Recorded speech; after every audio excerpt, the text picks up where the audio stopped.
Have you ever walked past someone and thought to yourself, this guy's got more logos on him than Times Square? Well, you probably just saw a hype beast. But what actually makes a hype beast? Is it the shoes that they have, the clothes, or even the brands that they wear? Well, in today's video, we're going to be answering that exact question: how to have hype beast drip. All right, so to start things off, we're going to be looking at the type of shoes that the hype beast wear. Let's keep it real though. If your shoes aren't louder than whatever your dodgy uncle is smoking, you're probably not a hype beast. The main types of shoes you'll see a hype beast wear are Yeezys, predominantly the 350s, SB Dunks, the Jordan 1s, Jordan 3s, and the Jordan 4s.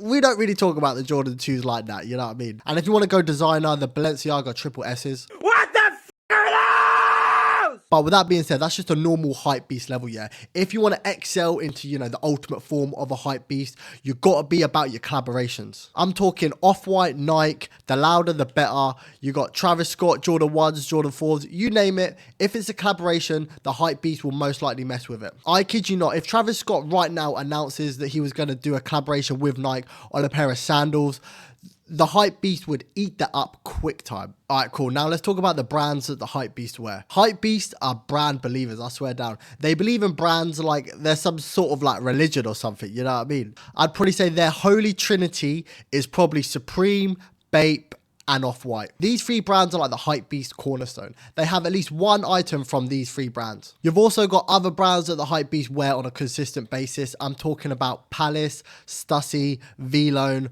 Y3, Thrasher, Champion. I can't lie, yeah, back in the day, yeah, the Champion all over print was a serious problem.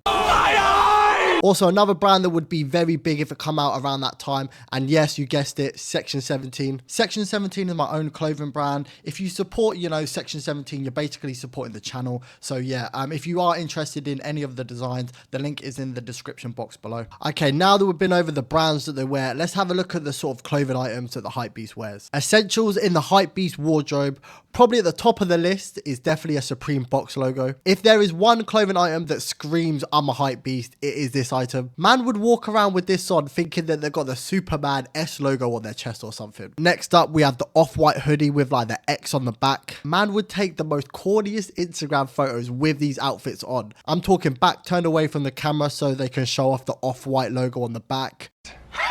They got their hand over their face so they don't ruin the photo with their ugly mutt of a face. Bruh. And also any other bright clothing item that they can find. Also, Off-White belts was ridiculously popular in like the hypebeast era. Having one of these, you was practically royalty, yeah. It was literally the equivalent of having a Gucci belt back in 2012. Also, this was around the time where the Nike Tech fleeces started gaining traction. But with that being said, it wasn't at the forefront and, it wasn't considered like, hypebeast drip. Other popular hypebeast clothing items we had was the Bape Shark hoodie. Lord Jesus, yeah, that was a pandemic right there. Also, the Palace Tri-Ferg hoodie, the V-Lone hoodie, literally anything with a big ass logo on the back. All right, cool. Now let's discuss the personality of a hype beast, because I can't lie, the hype beast move a bit different. First off, yeah, if these men have a relatively like good outfit on, yeah, they are gonna walk the streets like it's some sort of runway or something. Also, when it comes to their personality, they have very little of a personality because, they let their clothes speak for themselves. I mean, I guarantee a hype beast has probably said that, like, yo, the reason why man not talking it because the clothes speak for themselves.